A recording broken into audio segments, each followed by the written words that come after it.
Good morning, good afternoon, good evening, wherever you are in the world. Welcome back to day 2 of the Oman Innovation in Politics Forum 2020, taking place on this magnificent virtual and global stage.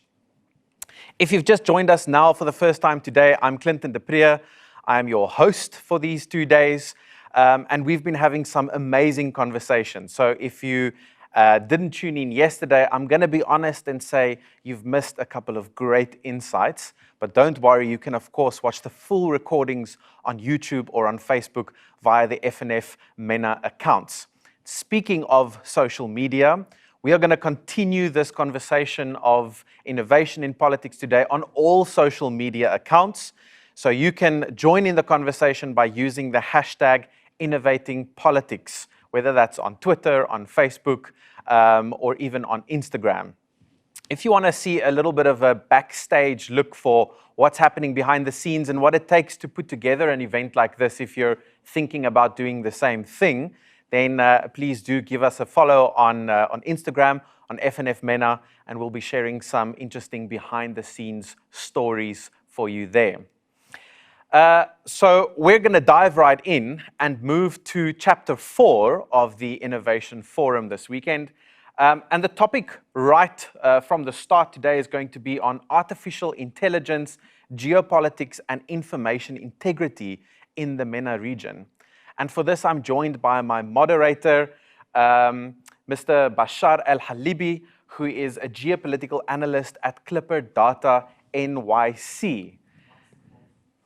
Now, if you are wondering why Bachar is wearing a mask while joining me on this virtual stage, it's because he's actually here with me in the studio in Istanbul in person. How refreshing. Very. Bachar, thank you so much for joining. Thank you. I don't feel lonely anymore. I just want to ask a question before I hand over to you. So, on the topic of artificial intelligence, I'll be honest, when I hear the word artificial intelligence, I feel extremely intimidated because I don't know much about it, probably than the average person has read about it. But when you think of artificial intelligence and politics, you don't often think that those two things go together. It almost seems like politics follows artificial intelligence or high tech like that, or often it stands in the way of high tech progress like that. Is that a fair assumption or not really? You know, Clinton, as scary as this may sound, artificial intelligence has become a reality in the daily lives of the people in the Middle East and North Africa region. And despite the immense potential it carries with it, it also poses major risks in terms of political innovation. Yeah. With great power comes great responsibility. And depending on how this power will be utilized, the future of the region will be molded. Yes. In the famous words of Spider-Man's Yes. uncle. I recall something like that. Yep. Well, Bachar, I don't want to have us have that conversation. I think we should get the experts in the room. So I'm going to hand over to you to introduce our panel of guests. Before I do that, I will put on my mask and I will exit with a socially distanced manner. Over to you. Thank you. Thank you. Now, allow me please to introduce our esteemed guests and kickstart the conversation. First of all, I'd like to welcome Mr. Gordon Mackay. He's the head of practice for multilateral organizations at Access Partnership. Moving on, I'd like to welcome Dr. Mohanad Hage Ali. He's the director of communications and a fellow at the Malcolm Kerr Carnegie Middle East Center. Also, I'd like to welcome Mr. Ayman Mhanna, the executive director of the Samir Kassir Foundation and a visiting professor at the College of Europe. And last but not least, a special welcome to Dr. Ali Bakir, assistant professor at Ibn Khaldun Center, Qatar University. Welcome, everyone. Thank you.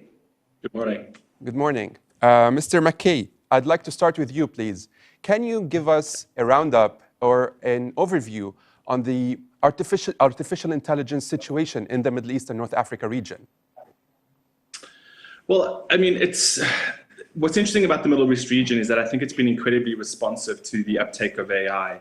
I mean, there are various reports being done by various stakeholder groups that show the significant potential of AI for the region, sort of a massive upliftment of GDP by about $320 billion by 2030.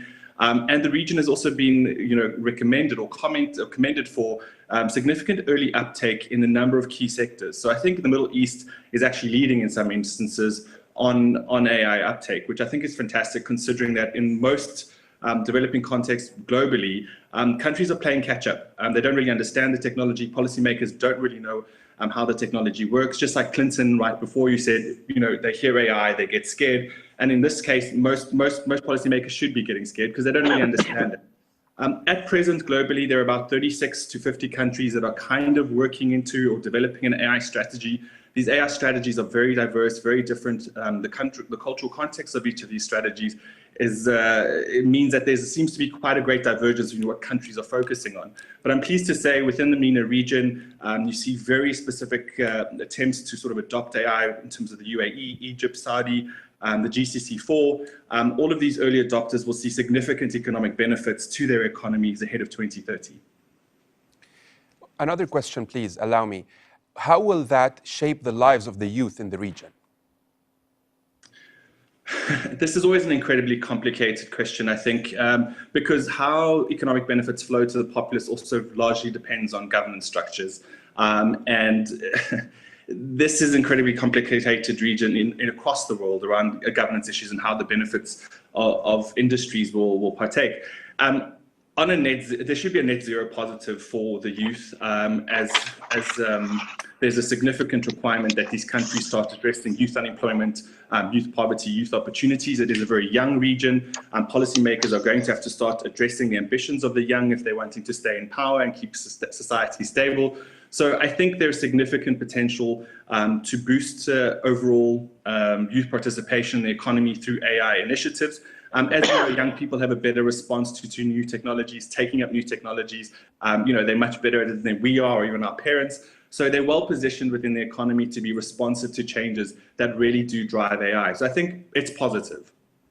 Perfect. Mr. Mhanna, the past decade, since 2010, the region has witnessed major upheaval. We've seen radical groups take over. We've seen misinformation all over the news, attempts to shape the public opinion anyway without really fact-checking news or the facts in general.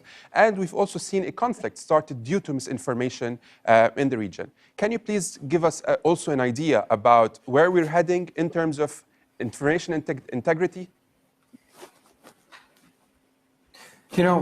Messing with information integrity and disinformation is not a new phenomenon, neither globally nor in the region. But our region in particular is a region where, because of the nature of the regimes that often, to say the least, is very far from being democratic, the idea of manipulating information to manipulate mindsets and to manipulate people's behavior has been part of the daily task of rulers all over the region for as long as these countries exist. We are also in a region where providing people with information very often puts regimes at risk. So the idea of information blackout, of disinformation, of conspiracy theories, constituting the bread and butter of regimes in the region is not new. So as much as AI and all the tech innovation we'll be discussing bring potential, they also bring risks in a context where there are no checks and balances for how the information ecosystem is managed and is controlled by regimes. And the region, we talk about the MENA region as if it's one region, but everyone who knows the region knows very well that Tunisia is not similar to Syria, and Syria is not similar to Saudi Arabia, which is not similar to Morocco, which is not similar to Egypt. And the regimes are different. The societal relationship with the media sector, with information, is very different. So what we really need to look at is how to develop within each context the right mechanisms to guarantee access to information, full potential of what technology can bring in terms of openness, but at the same time, enough measures to create accountability, checks and balances, and measures to remove political capture or to reduce political capture over information systems, which might be very detrimental and destroy the net positive that Gordon mentioned early on. Thank you. Dr. Ali Bakir, the region also, in the past at least couple of years, has witnessed a flare-up in the geopolitical context. We have only recently Morocco, between Morocco and the Polisario, a new front is opening or might open. We have Libya, we have the East Med, we have only recently Nagorno-Karabakh between Armenia and Azerbaijan. Where do you think this geopolitical contest is heading? Well, thank you very much for hosting me first, but if you allow me, I would like to comment on some of the talks I heard from my colleagues and also answering your question. Please. We know that many experts lately and platforms are promoting or focusing solely on the economic and business benefits of incorporating the artificial intelligence in the businesses and economy in the Middle Eastern countries. And they are even urging the governments in the Middle East to promote, support, invest, and even use artificial intelligence widely in the economy and in the business activities. And this is very much understandable given that the financial benefits of using artificial intelligence in the economy and also allowing the governments in the region to be a part or play a certain role in the global agenda in this domain. As Gordon also mentioned, they are expecting that artificial intelligence will contribute to the GDP of the countries, probably 14% of UAE GDP in 2030, 12% in the Saudi case, from 8 to 6 in the other Gulf countries, and maybe 6 to 4% for Egypt. Now, obviously, these are positive indicators and a good incentive to utilize artificial intelligence in the economies in the MENA region. However, having said this, I have really concerns about one major topic which is usually overlooked or disregarded when it comes to artificial intelligence. And this issue is related to the security implications of the using artificial intelligence by the authoritarian and autocratic regimes in the MENA regions, and also the impact of this on the human rights, the civil society, and individuals. These are very important and very sensitive issues that usually are overlooked. Now, we know that artificial intelligence technology is neutral by itself, but it is also of dual use, which means that it can be used for peaceful purposes or military purposes, for good ends or bad ends. But since this technology is involved, as you said earlier in the session, in our daily lives, in PCs, in mobiles, computers, and watches, cars, internet, Google, Twitter, Facebook, you name it, the most likely scenario is that this technology will be used by the autocratic regimes in the region to undermine democracy, to put pressure on the civil society, and also to allow them to practice social control, domestic political control, human behavior control, and also to strengthen their grip in power. Now, coming back also to your question, I think that the use of this technology can and will fuel conflicts in the region and probably further contribute to the destabilizing the Middle East, which is one of the most unstable regions in the world. I can't give examples, but maybe I will allow for further discussion, then I will come back to the topic. Thank you. Dr. Hage Ali, Dr. Bakir discussed the instrumentalization of artificial intelligence mainly in shaping the lives of people in the region, especially by autocratic regimes. How do you see that happening? Maybe we can touch on certain cases. How is it affecting lives? Also, doesn't it provide some sort of agency for youth in general that are also very experts mainly in technology, and provide them with a jumping board possibly to circumvent certain authoritarian measures that can limit their options in general? Thank you, Bashar, for this, and thank you for the speakers. I would just jump directly to the reality, which is that the investments in the AI sector in the region are mainly state-driven. So it's even the reports and the numbers that we're mentioning here, these, I think, pretty generous expectations to the contribution of AI are based on a PwC report, which was published and was based on the investments of Saudi Arabia and the UAE in the field of AI, and the announcements and declarations of the interest in AI in general. I mean, for instance, the Neom city project in Saudi Arabia, or the launch of the UAE strategy in 2017, as well as the establishment of the Mohammed Zayed University of Artificial Intelligence in the UAE. So there's a strong state investment of how much AI will contribute to the economies. But at the same time, what we see as, if you look horizontally at the investments of AI in our region, they're primarily in the field of surveillance technology. And this is something that is being also packaged within the Road and Belt initiative, and is provided mostly by Huawei, in addition to US companies and the US private sector, such as, for instance, Honeywell.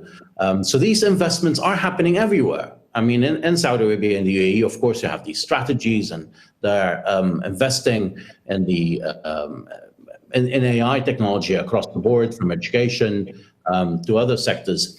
But when we look closely at how countries such as Egypt, where the internet penetration was until last year, the majority of Egyptians didn't have access to the internet.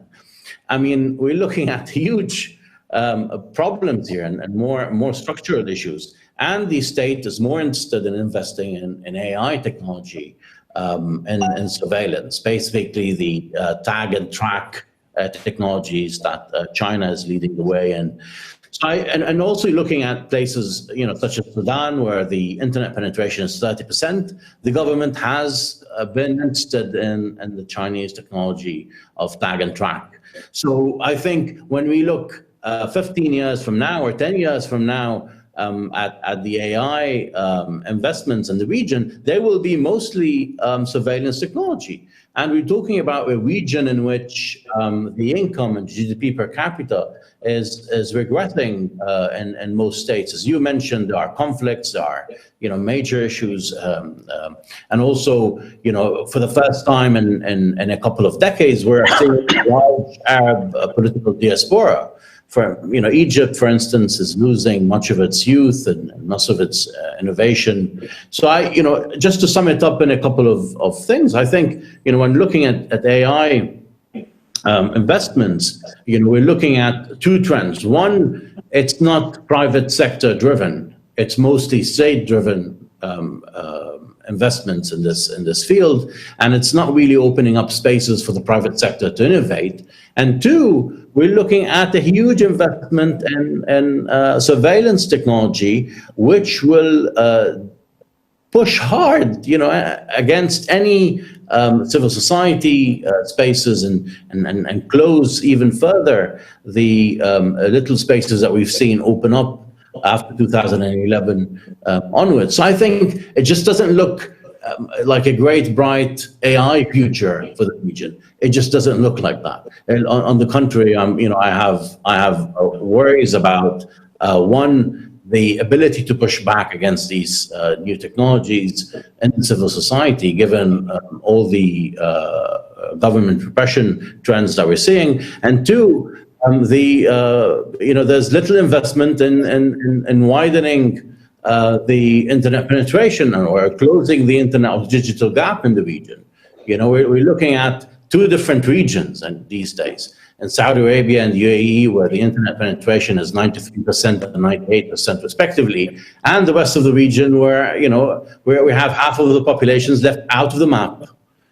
They have no access to the internet, no access whatsoever. But at the same time, their countries and their states will have access to AI technology, to surveillance, and closed up spaces further than what we see right now. Thank you, Dr. Hage Ali. I've always known you to be a realist and to put things into perspective. Mr. Mhanna, I saw that you were nodding when Dr. Hage Ali was talking about the shrinking space for freedom in general in the region, with yourself leading actually one of the most prominent organizations that defends freedom of press and freedom of speech in the region. Can you please draw an image maybe in regards to the rising authoritarian trends? It's a trend all over the region. And COVID-19 also added extra reasons for governments in the region to adopt extraordinary measures, emergency measures, and very often surveillance technology that is supposedly used in order to track the spread of COVID-19 was militarized or was used with a security perspective in order to further limit free speech across the region. I'll try to draw a certain broad image. You have countries like Tunisia, that are progressing slowly but surely, but where the issue of political control and economic capture is still a major impediment for freedom of expression. Lebanon is going in a direction that is very negative for a country that has for long led the space for freedom of expression in the region, with just at the level of physical attacks on journalists multiplied by 12 in the last year only, in addition to the use of surveillance technology and the use of various judiciary techniques in order to stifle free speech. The situation in Egypt is one of the worst across the region. Egypt, Saudi Arabia, Turkey being some of the world's worst jailers of journalists worldwide. And if you add to it the situation in countries like Morocco, like Algeria, where every development at the political or health level is an additional reason to curb free speech, then we really have a very negative picture. Once we travel to the Gulf cooperation countries, under the veil of innovation, of economic progress, the investment in the worst forms of surveillance technology that not only target their own populations, but also free thinkers from across the region who might constitute some kind of threat because of what they say, because of whom they meet, is becoming a major trend. So this is the region we live in before even we talk about what technology can bring to the free speech defenders like ourselves to open the space, and what technology also brings in the hands of the autocratic rulers across the region. So today, the space for innovation, the space to fight for freedom, unfortunately, not only is restricted locally, but the opportunities for young people who want to invest in tech for good is not in their countries. These people are emigrating to Europe, to the United States, where potentially they might have more space, because in case they want to invest in their field of expertise in the region, they are bound to work with states that not necessarily share their values and their aspirations for freedoms and more open societies. Thank you. Dr. Ali Bakir, Dr. Hage Ali talked about actually having two regions at the moment in relation or in reference to the massive discrepancies in potential or even in the powers the two regions or two countries of the regions can lead. How is that actually driving also the geopolitical alignments in the region, and is it really affecting them? What are they based on? Look, I agree with what my colleague Mohanad said, and starting from the point who's actually investing in this sector, we should ask ourselves. On the global level, authoritarian regimes are very much interested and are already investing heavily in this sector. We have China as an example, and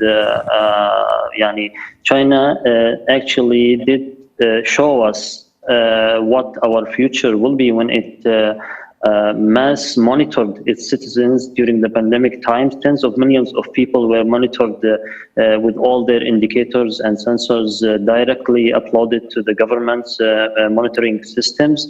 And China also is creating a program or application in order to human-controlled behavior and practice political control over its citizens.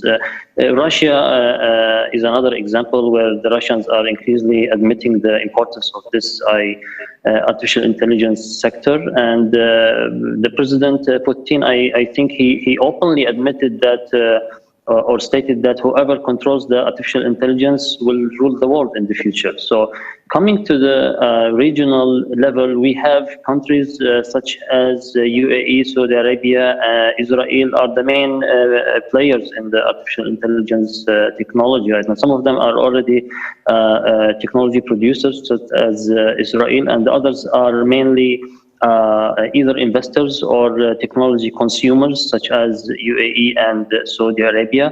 We have also Iran, which is reportedly will be working with China to enhance the use of artificial intelligence in the local domain in Iran in the future. So these countries have used and abused artificial intelligence in a way that affected our real life and also the geopolitical situation. This is mainly because, not only because of the monitoring technique, which my colleagues also mentioned or explained, but also because the artificial intelligence is closely connected to other phenomena, such as disinformation phenomena, for example.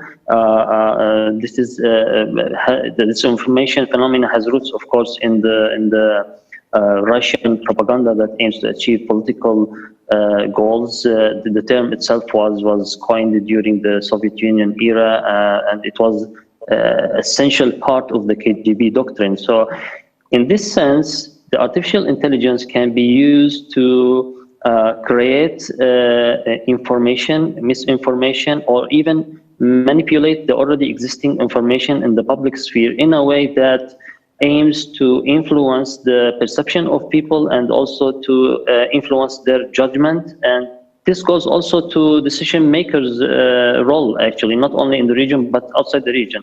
So we have witnessed that Russia, for example, used this technique to influence the results of the 2016 presidential elections in the US. Also, China, Russia, and Iran used this information technique to spread and promote conspiracy theories regarding the COVID-19. And in the MENA region, in Gulf region particularly, at least in one case, the use of artificial intelligence and disinformation would cause a real war in real life. You know very well that the 2017 Gulf crisis started with disinformation campaign and cyber war campaign against Qatar by Saudi Arabia and UAE. And we are in UAE in particular, they are using the artificial intelligence techniques and technology in a way that really affects the geopolitical situation. For example, they are one of the latest examples of their spreading disinformation and misinformation to affect the political situation is their attempt to insert Turkey falsely but deliberately in the Yemeni crisis to divert attention of the catastrophes they have created there during the last 5 to 6 years. So I think this is a very serious issue and should be also addressed properly. It's not taking its share from the discussions between experts, but hopefully with you and the colleagues such as you, this topic can be discussed thoroughly and fully. Thank you. Mr. Mackay,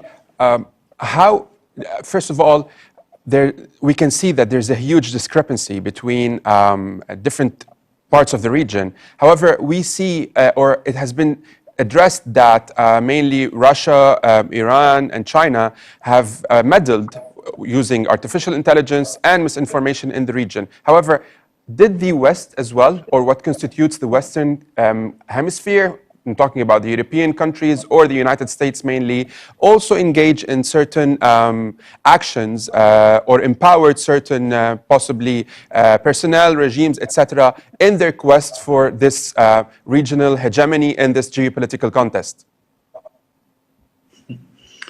I think a very difficult question, but I think I just want to address one point. Well, the first point, I think, when we look at the influence of sort of social media companies within the region, I think largely, social media companies have by and large failed over the last 4 years to kind of understand how disinformation is being spread, or their platforms are utilized for that. And that's been an incredible negative. We saw that in the 2016 US election, which was just referenced. But on the flip side, we do see, and I work quite closely with a number of sort of social media clients that are incredibly conscious of the need to manage their social media platforms in a way that does try to address these sorts of uses of their medium to kind of spread disinformation. And I think they're getting better at it. They're not quite there yet. Facebook, TikTok, Instagram, they're nowhere near where they need to be, because obviously in the West there's significant issues around freedom of expression, what constitutes freedom of expression, freedom of belief. So it's very difficult to create regulation around these sorts of issues. But I do think that we've seen on the positive side that these sort of platforms are starting to engage with the disinformation agenda. They are significantly interested in understanding sort of data integrity and trust. And that's being driven because consumers are demanding that of these platforms. They want to know that these pieces of information are fair. And I think that's an upside. That's a counterfactor. That's a commercially driven relationship between sort of consumers and businesses that are trying to push for better data integrity in the platforms that they utilize. And I think that would play out in the Middle East as well. And I think that's a really positive situation. I think we should also recognize that, the West is not exactly perfect in the use of AI against its own citizens. We will know, for example, that the UK is one of the most surveilled countries in the world, or probably the most surveilled country in the world. The government started using sort of facial recognition technology outside major train stations in the UK without it being publicly approved. There was major pushback. There's significant issues around track and trace around COVID as well, specifically within the European context, where European human rights people have been fighting out against the fact that track and trace needs to end. There needs to be an end date to when those sort of technologies will not be used. And we must also recognize that governments around the world are enjoying, whether they're in democratic or non-democratic states, are enjoying the immense informational power that they are gaining through this technology over their citizens. So while it might be exceptional in autocratic regimes here in the Middle East, we mustn't forget that similar practices are taking root in Western democracies. And even in those democracies, it's incredibly difficult for civil society, for parliaments, for the public to actually maintain or understand how this information is being used. And partly that's because people just don't understand the technology. They don't understand how powerful the technology is. And frankly, whether it be in the West or the Middle East, there's an intense need for civil society to drive education and information campaigns that allows people to make decisions on behalf of themselves for the type of information that they're consuming and how they're able to verify it. So I think that's an important component of what we need to talk about as well. And then in terms of the sort of possible geopolitical warfare, you would have known that during COVID-19, we've seen the highest incidences of cyber war between states. From when COVID hit in March until now, we've seen an unprecedented level of attacks among states, to the point where various initiatives or criticisms were reached or kind of brought up at the UN General Assembly this year in September. And there's intense there's intense push by states headed by France to try and find solutions to creating sort of a greater environment around digital cooperation, about the fair use of AI and new technologies in cyber engagement. There's an intense work stream being done about how much of existing international law applies to the norms of these technologies, or whether new norms need to be created and what states need to sign up to do that. So I think it's also encouraging and positive to see that there are initiatives being taken at the multilateral level to support this. And then, of course, there is a significant attempt by the United Nations also to make sure that these sorts of technologies are used in a humane and open and human rights centric way. Now, obviously, states will sign up to a whole bunch of obligations and never fulfill them, particularly in autocratic regimes. But I think it's not unimportant that civil societies in all regions of the world have an outlet to the multilateral level to place huge pressure on the United Nations, on global companies, because obviously, by definition, a lot of the companies that operate have global business models, and there's significant amounts of pressure being applied to the big six on how they manage this. And I think, as I said, I think they've come a long way. I think they're doing very positive moves to make sure that their users are reassured about how their data is being used. So it's not all doom and gloom, although I do recognize that the Middle East and its autocratic regimes do specifically create quite a specific environment in which the technology can be abused. Speaking of civil society, Dr. Hage Ali, I'd like to ask you, given also that you're an active member, what are the prospects of civil society? How will they be able to shape up the current coming days, at least in the near future, given the different challenges also the regimes are facing? Yes, I mean, I think the major challenge right now is to push this issue to public debate. So I have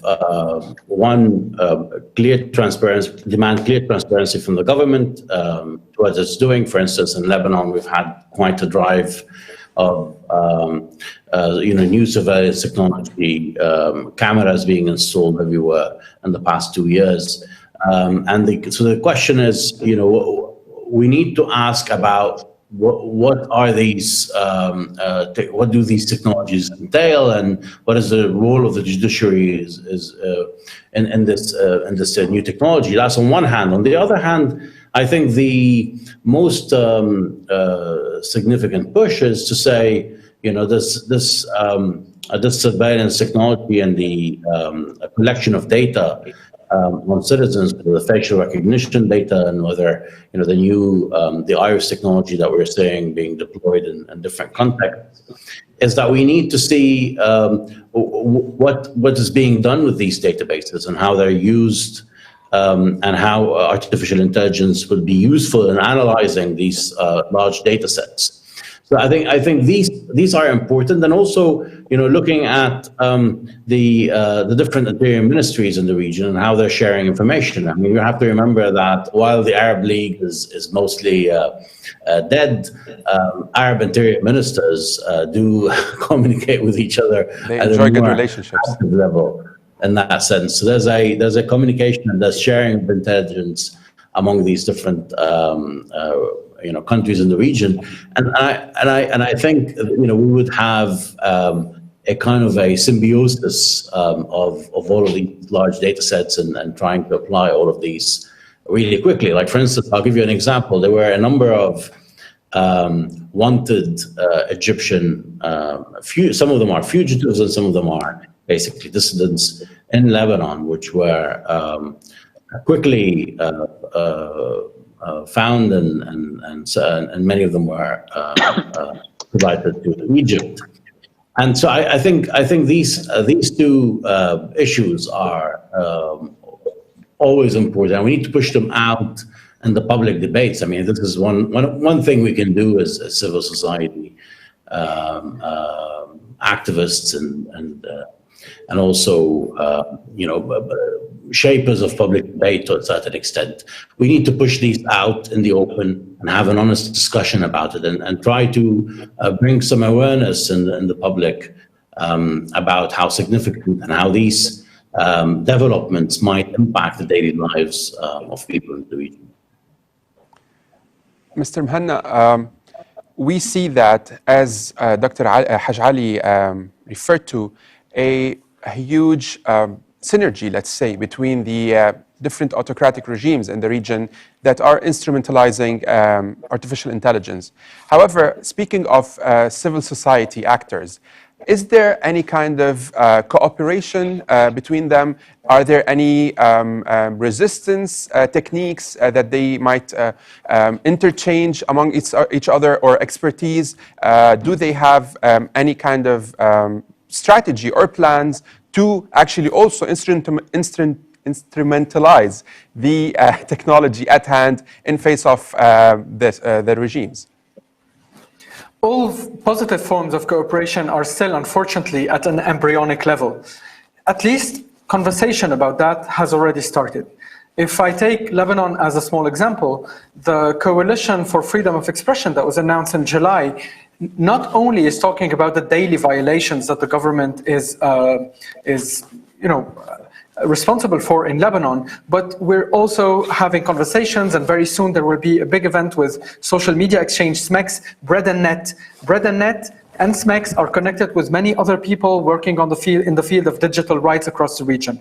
But why is it still at an embryonic level? Because we generally, although there are a few exceptions, as civil society organizations are not, in my opinion, literate enough in this field in order to have meaningful conversations, not only with our governments, and probably this is a close track, but to engage in the global conversation globally with the big tech and with peer organizations in the Western Hemisphere that have already engaged in the conversation. So there is a very strong need to get more literate, and that literacy doesn't remain restricted to organizations like mine that deals with freedom of expression, or the ones that deal with technology. The use of AI in the field of public health, in the field of environment, in the field of urban studies and urban planning exists all over the world. So it's a wider understanding of the potentials that is needed in order to focus, in my opinion, on three main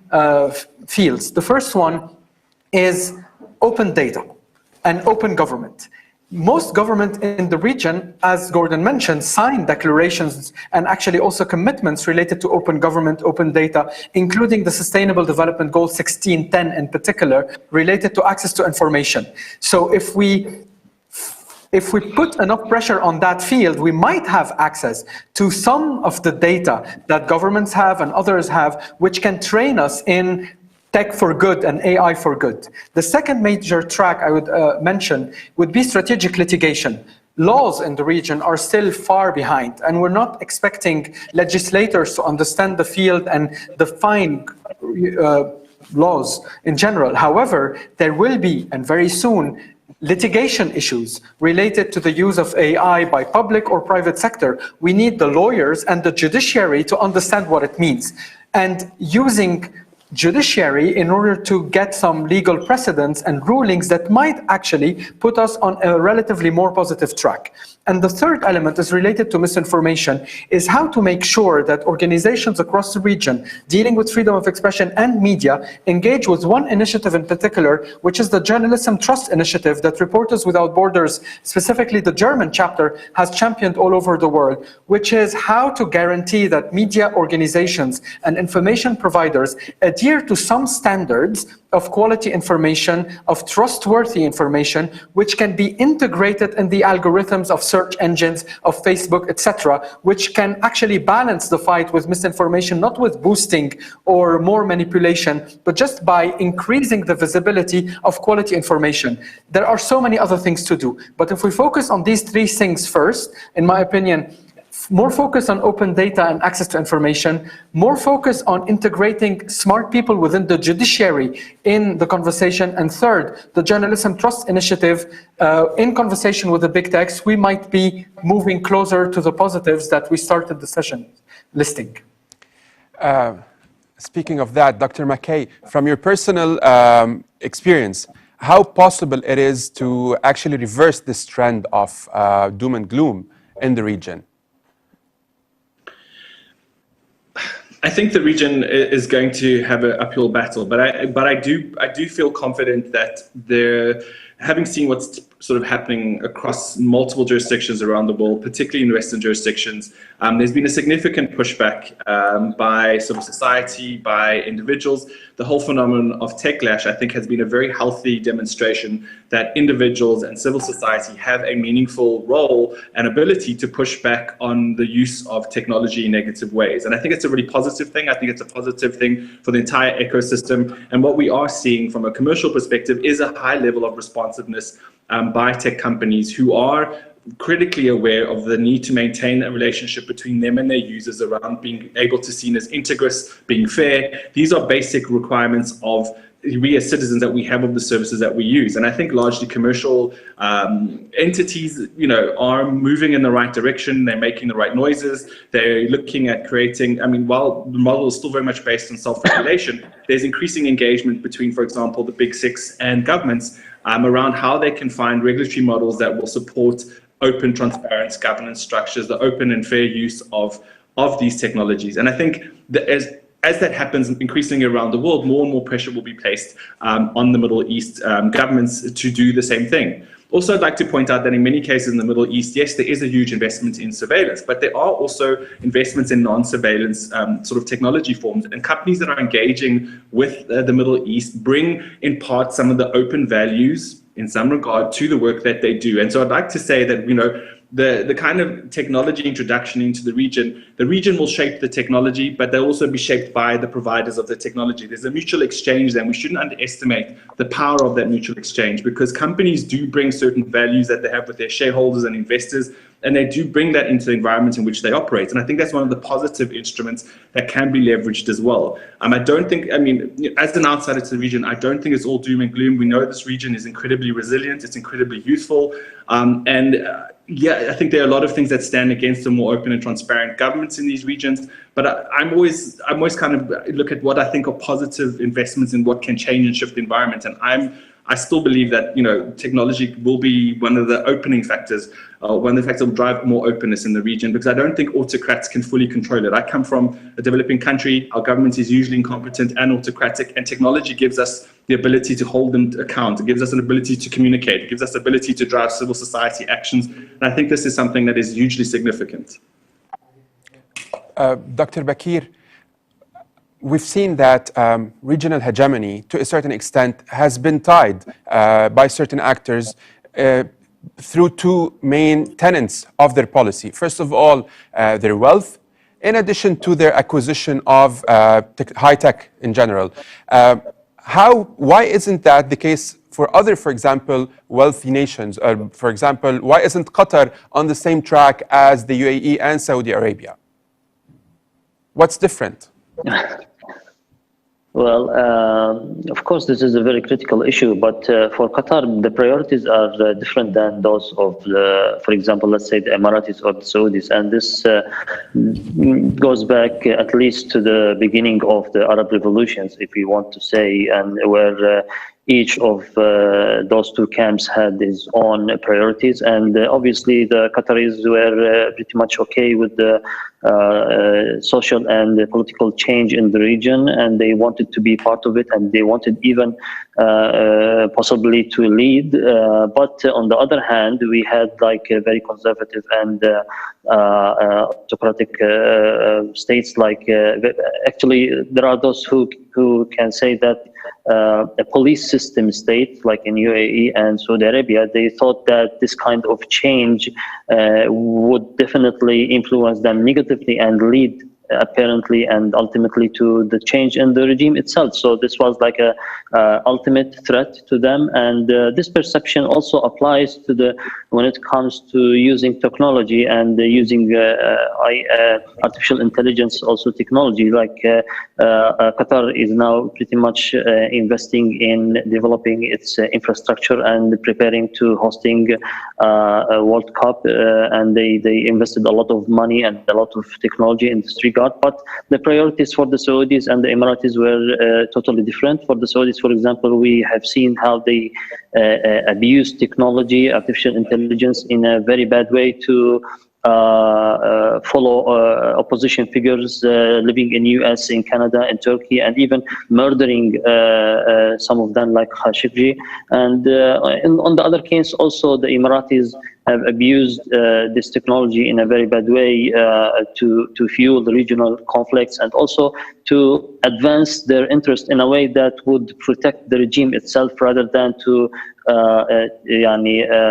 push the society ahead in using advanced tools. So this is, of course, it's just an example, and we have a lot of examples in the Middle East. And I really want to note also that we should take in consideration not all MENA countries have the same abilities to either invest in artificial intelligence technology or buy it and use it. We have a huge gap between countries who can comfortably invest and buy and use artificial intelligence technology, and others which cannot at all. And this bring our attention to the great gap that exists between the two categories, and which is expected also to increase during the coming years in this sense. And this increase in the gap will definitely leave its impact on economic, social, and political level between countries of MENA region. Thank you. Before bringing our audience on board, obviously we have quite a few questions to ask for our speakers. I'd like to ask you if there's a point you'd like to raise before we actually start the rounds of questions. Anyone? All right. So, yes, Bashar, just yes. one point is related to, we spoke a lot about AI and politics and with the idea of how governments can leverage AI to surveil, etc.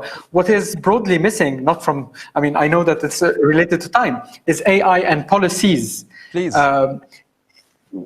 There is a potential that, and this slightly brings me closer to Gordon when it comes to tech for good. There are possibilities related to, I mentioned urban planning, public health, to deploy AI-driven policies in order to provide better healthcare, in order to provide better organization of our road system, of our transportation system.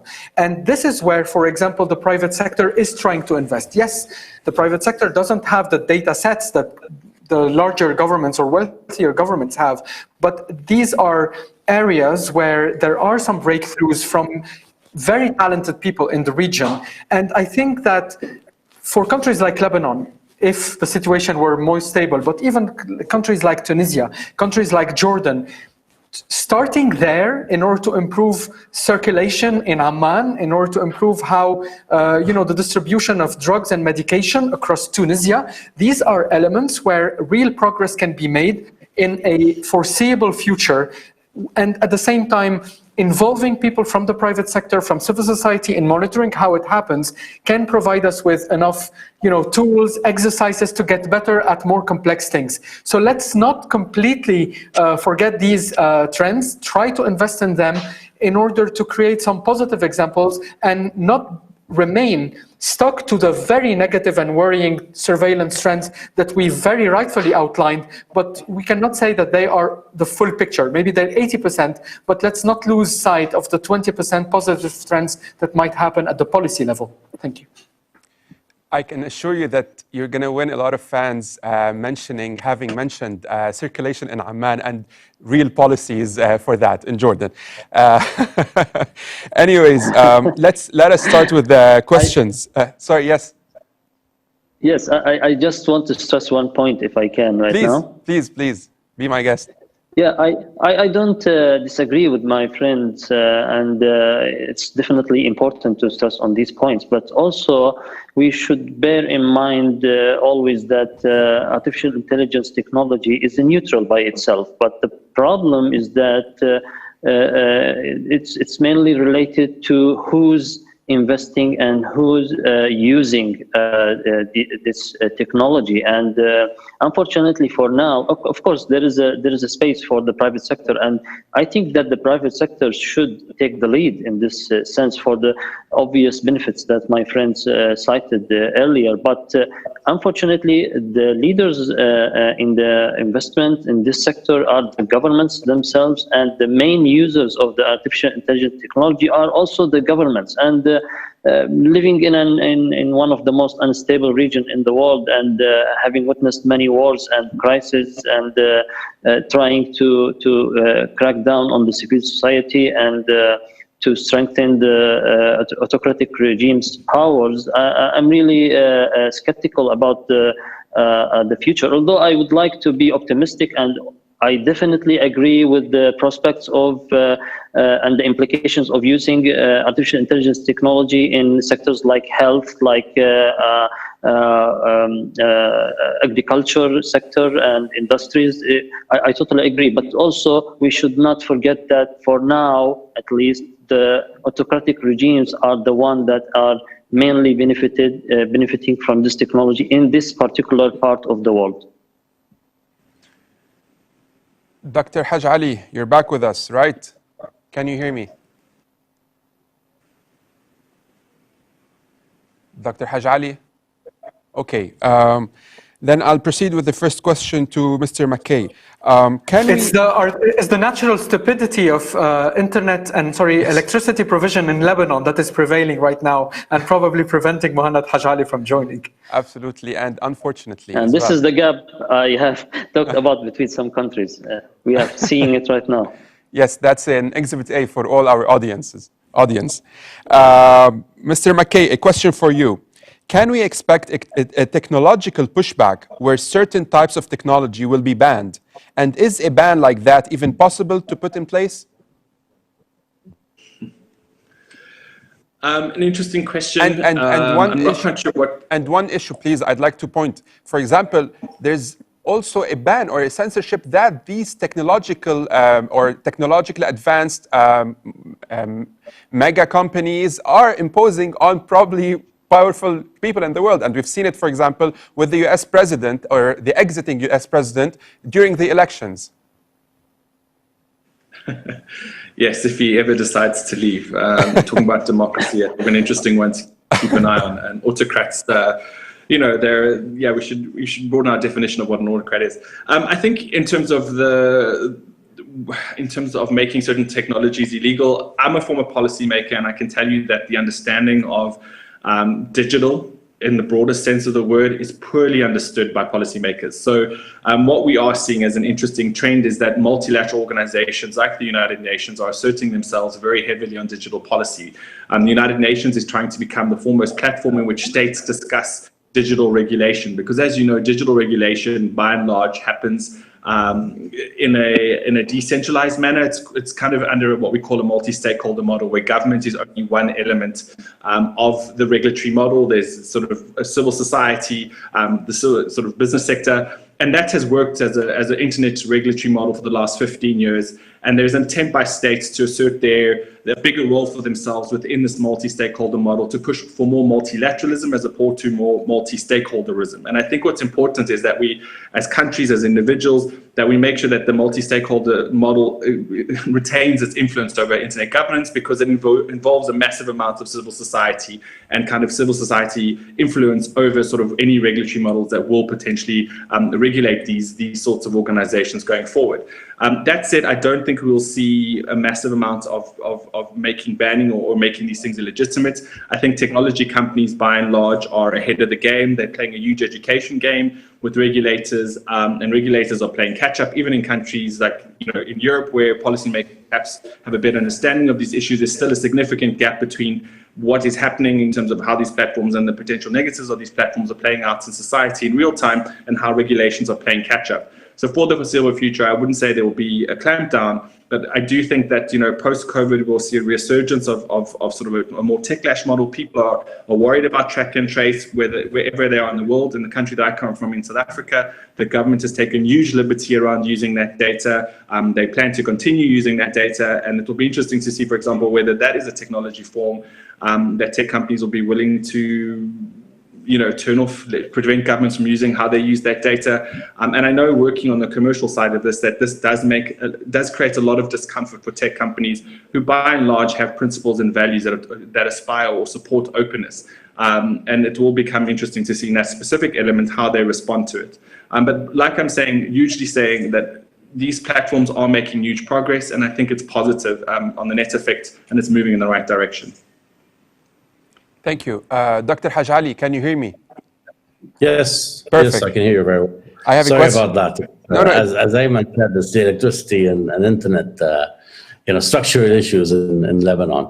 I would just weigh in, with a couple of positive points on the positive side of AI and how could it be useful in basically developing our societies. I think the two initiatives launched in the UAE, one which is the 1 million Arab coders, and this basically is a very ambitious state investment, but I think it's a useful one in the sense that it would propagate the knowledge in this field, and wider than the UAE itself. It would just expand the pool of knowledge in this field across the region. And secondly, I think investing in long-term, specifically the specialized universities and departments looking at AI and these technologies.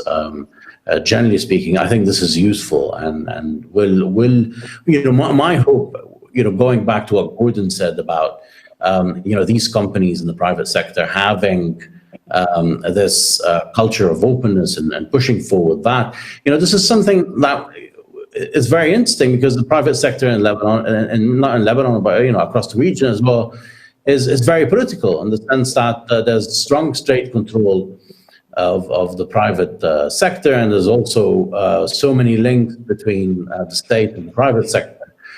Given all the controls in place. So, one thing that the internet is doing at the lower level, not necessarily in regards to AI, but something that I've seen in Egypt in particular, that some of the startups are embracing that culture. And, the startups are breaking also the iron wall in the private sector. Of course, these small startups will not become massive corporations, given the state control of the private sector. But at the same time, it's a break in the wall. It's a hole in the wall. And I think that could be promising if we push it forward in terms of changing how the private sector works and finding some sort of little microcosms of independence within that private sector. I think this is promising, and I saw some examples of that in Egypt, that I specifically in Alexandria, which I found to be interesting and unusual in the private sector. Well, Alexandria has always been a breath of fresh air in the region and on the Mediterranean. Dr. Ali Bakir, I have a question for you. What is the impact of the tech race between the US and China on the region, and particularly political stability, where countries feel pressured to pick a side? And I would like to raise the United Arab Emirates as a case study in that.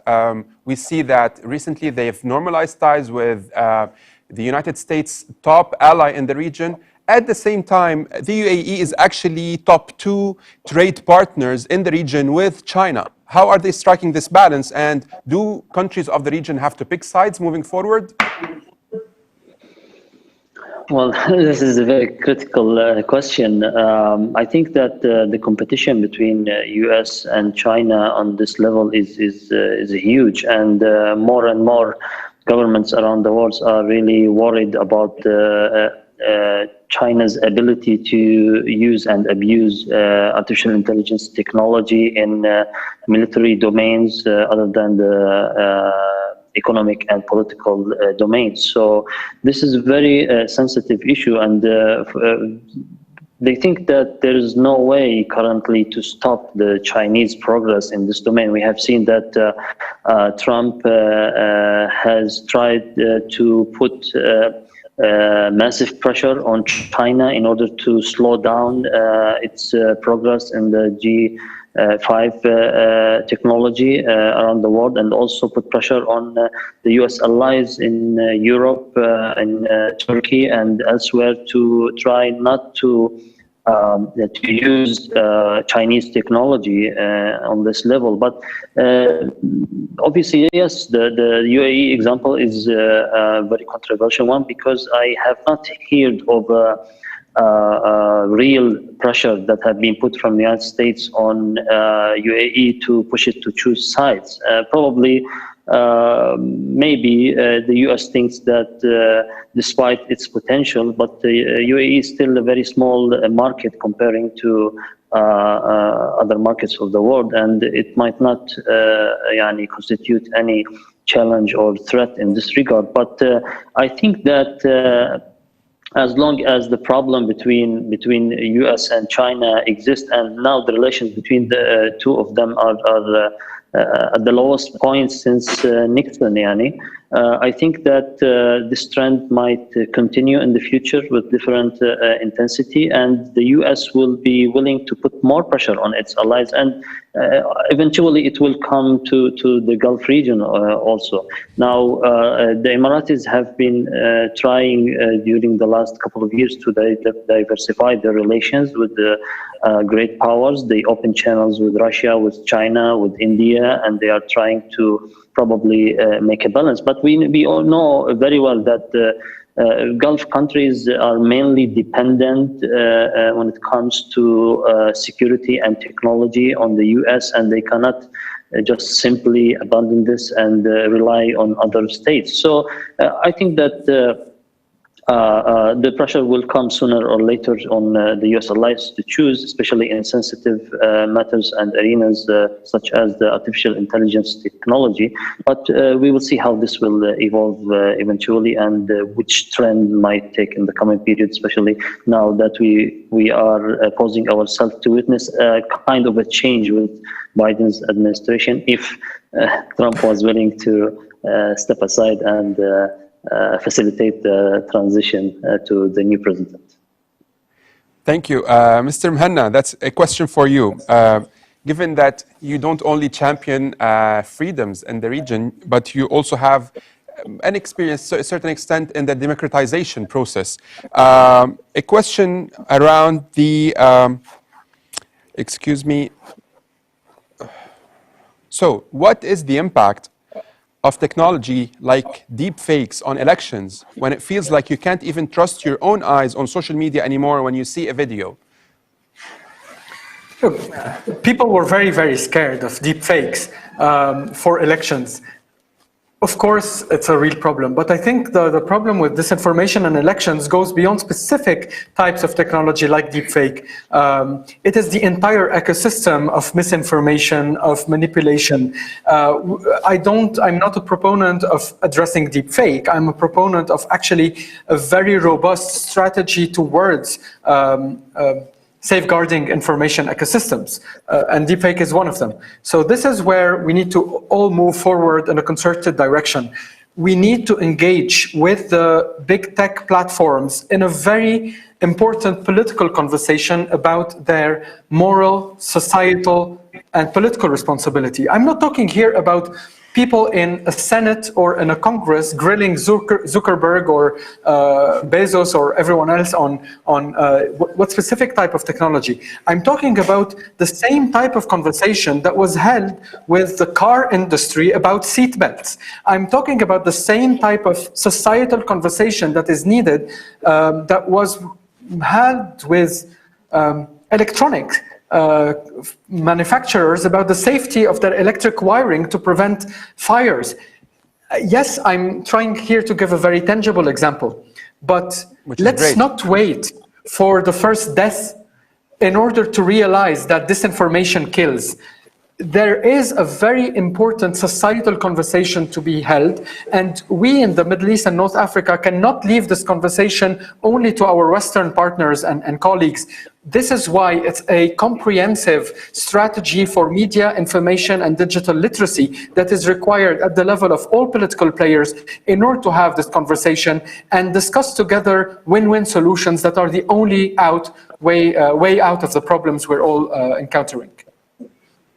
Thank you. Mr. Mackay, an example for you, a question, sorry, for you. So people are wondering, how can the digital divide in the region be bridged in a way? And their main concerns that are being raised is that some parts of the society are clued with or equipped with the latest tech, right? However, others are not. And this is opening the space basically for the exploitation of the underprivileged parts of the society in the region in general. How can we bridge that? So it's interesting, again, the Secretary General on the 11th of June this year launched a digital cooperation roadmap that the UN has launched. And one of the key pillars of the roadmap is very much a specific focus on bridging the digital divide, but beyond that, also talking about not just necessarily the infrastructure to bridge the divide, but how to actually make sure that there's a substantive value to the use of the internet. So the actual quality of the access is something that needs to be measured as well. So it's not just do people have an ability to access the internet, because the 2G access is not the same as a 5G access, as you've just pointed out. So there is an underclass developing. I think states are increasingly aware that this needs to be responded to and developed.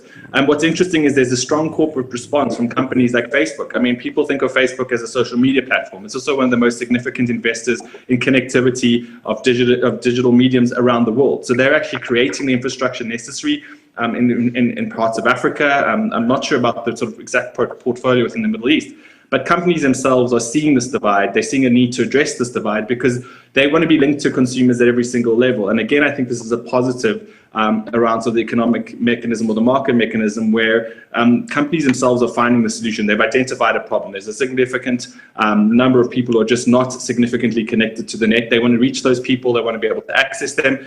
And that's a good thing. And I think that will drive greater connectivity around the world. We'll definitely see an uptake in Africa, in India, in significant countries where there's still massive amounts of sort of under-connection. But I think what's important is that the debate is also moving to the next level about making sure that there's a meaningful connection to the internet. And one of the great things that has come out of COVID is, again, this reassertion that how do we make sure that digital infrastructure supports the needs of society, to make sure that people can be educated, that there's a response to sort of health questions. And there's been a strategic recognition by states that they are vulnerable when their populations aren't as connected. So I think this creates momentum for connectivity. Obviously, within the Middle East, you have your barrier of autocratic regimes who might not want to have support broader connectivity amongst this populace, and those sorts of things need to be overcome. But overall, I think states at every single level, no matter what kind of leadership they have, recognize that going into the 21st century, if you're going to have a country that's not connected, that is not going to be contributing significantly or accessing the benefits of technology, you're going to be left behind. So, and autocrats will have to respond to that in some significant way going forward, because they cannot have their societies defined, because by definition, they will themselves become weak, decrepit, and unable to compete. And AI is a technology. It's going to fundamentally change the current environment. And there's a big fear that countries that are late adopters, that don't start being responsive to this, are going to be left in a new stone age. And that's going to leave them weak and vulnerable.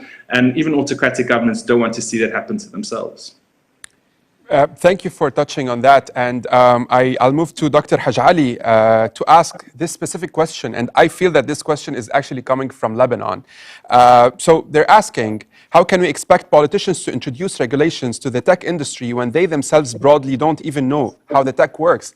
And add to that the fact that Lebanon is actually lagging behind, and it actually risks, with the financial meltdown it's facing and the political upheaval anyway, or the status quo, it also risks being left out in the Stone Age. How sustainable is the Lebanese model right now? Thank you for that question. I think it's very important to understand in terms of policy making how to set our priorities. The first priority is increasing connectivity.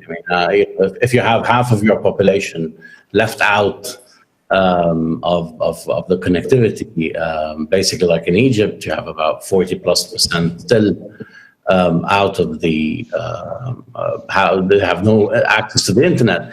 The priority is to resolve this issue. And secondly, I think the second priority is to increase high-speed internet and connect more people to that. And this is a question in Lebanon because we've had the fiber optic network for installed for quite some time, but there was, as in everything else, some political discussions over whether this should be activated now and how the politicians can make the most money out of it, given the power sharing system in Lebanon.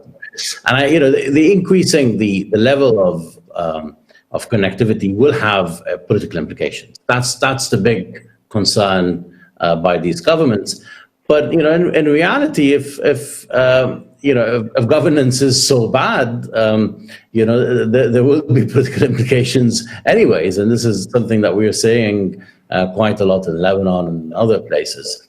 So I just don't see causality quite strong. So maybe if we make the argument to these governments that connectivity will not mean necessarily that this means that more people will be challenging authoritarian governments, maybe then policymakers will be more convinced that connectivity may be a good thing in terms of development and all that.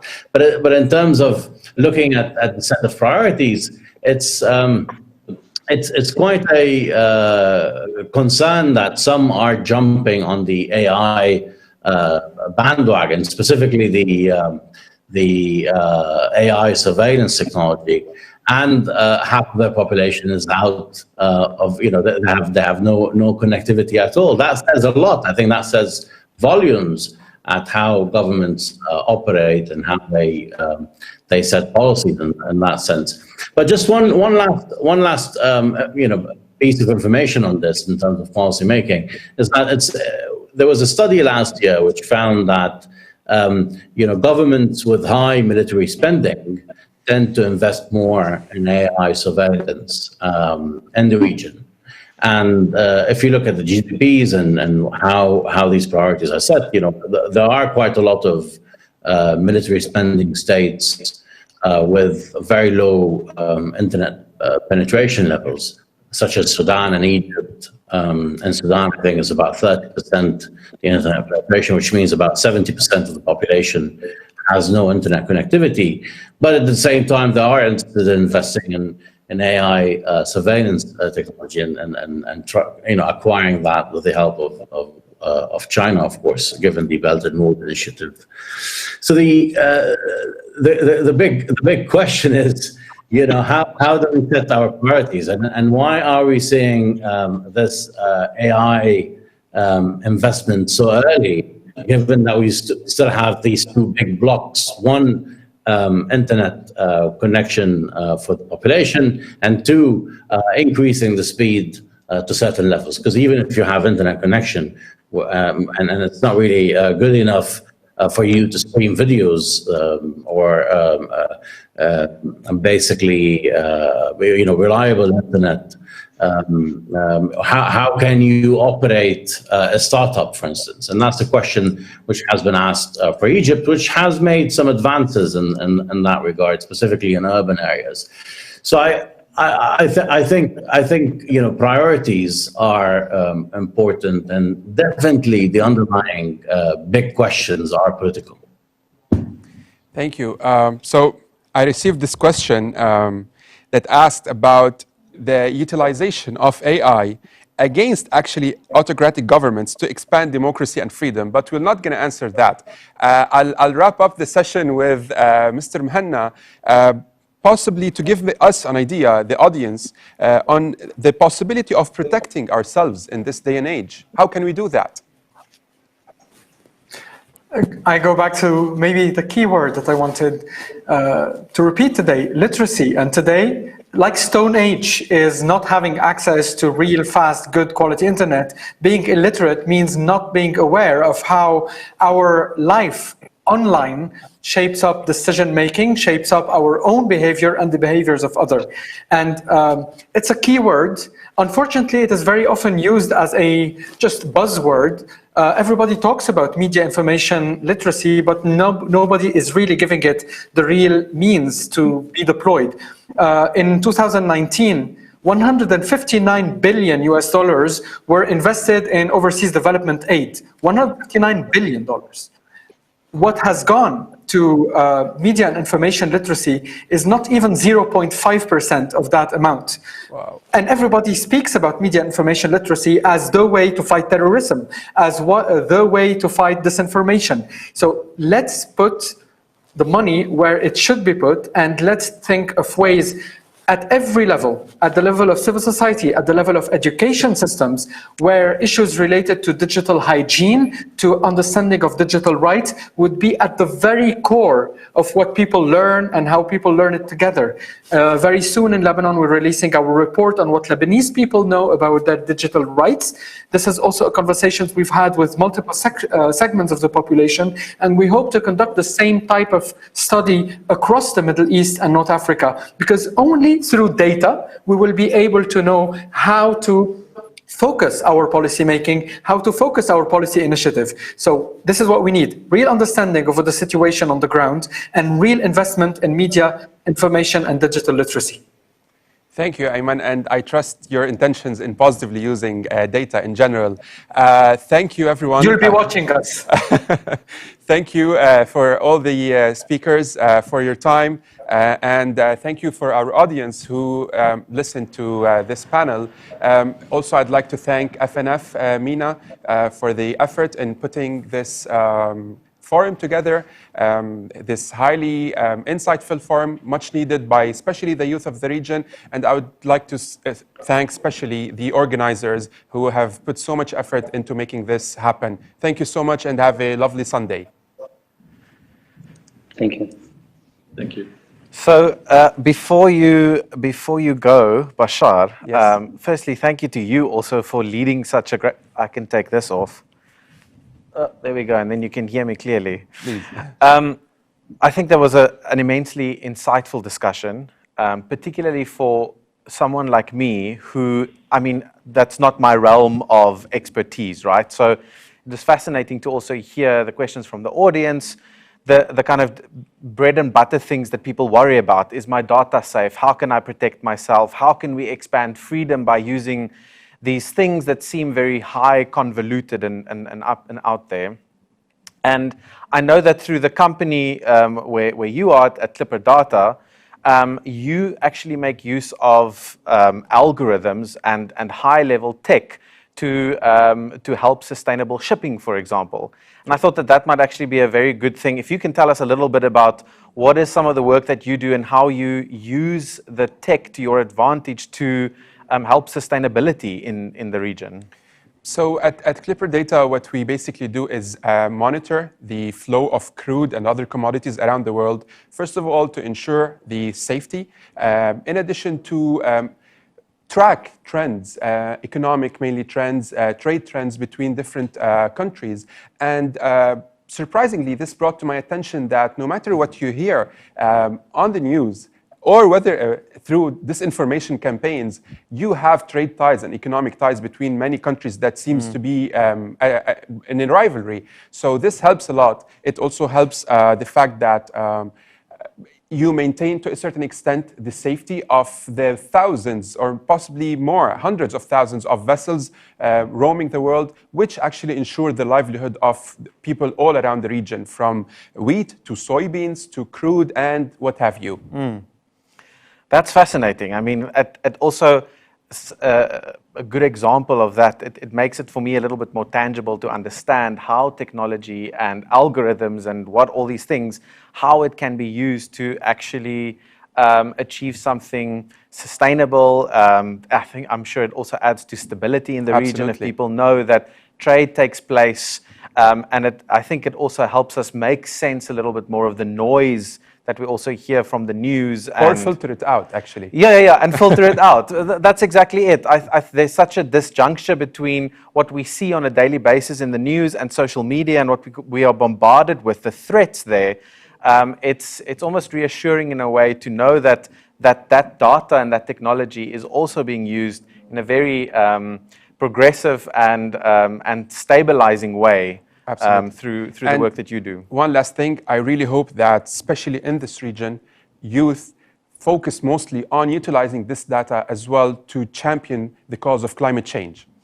Yeah, I mean, it's like, I think it was Ayman that said, that the technology in itself doesn't have agency. No. It is there. It is Everyone the tool. mentioned this. All speakers. Yeah. And it's who is holding the tool that is determining the agenda of that piece of technology. And that for me is also reassuring in a certain way that the challenge is there, but that the answer also lies within our hands and how we educate people who are using those very tools. Exactly. Thank you very much. Thank you. That was enlightening, and I'm sure everybody watching this also found that enlightening. And thank you also to you for moderating such a great and very intense conversation in an accessible way. Thank you, and keep your masks on in public, please. Yes, and then I'll step forward, and then you can socially distance exit.